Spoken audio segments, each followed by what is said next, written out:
The hallway that never ends. Lila woke up to a soft, rhythmic tapping.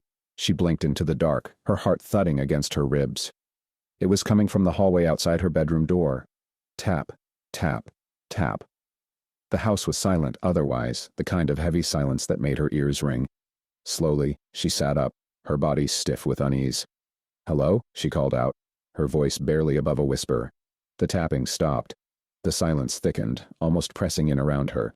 She grabbed her phone and turned on the flashlight, its weak beam cutting into the darkness as she crept toward the door.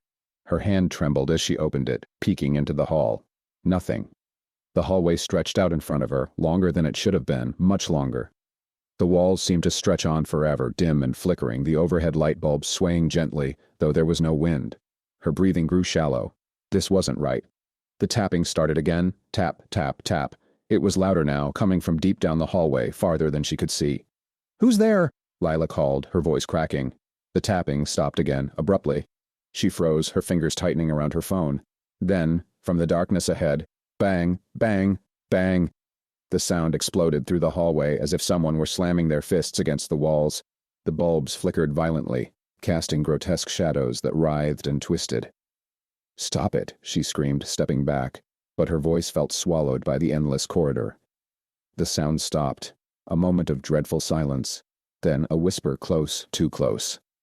"Behind you." She spun around, her phone trembling in her hand. Nothing, just the empty hallway stretching the other way now, just as impossibly long. The phone light caught something, a figure, a face, right in front of her, pale and grinning. She screamed and stumbled backward, dropping the phone. The light spun wildly, catching glimpses of impossibly long limbs, claws scraping the walls, and that twisted smile stretching far too wide. She ran, down the endless hallway, her bare feet slapping against the cold floor. But no matter how far she ran, the hallway stretched on, the grinning figure flickering closer and closer like a glitch in reality. Her legs burned, her breath hitched, and the light flickered out completely. In the pitch black, she heard it again. Soft, deliberate whispers. "You'll never leave." A hand clamped down on her shoulder, cold and sharp, and everything went silent.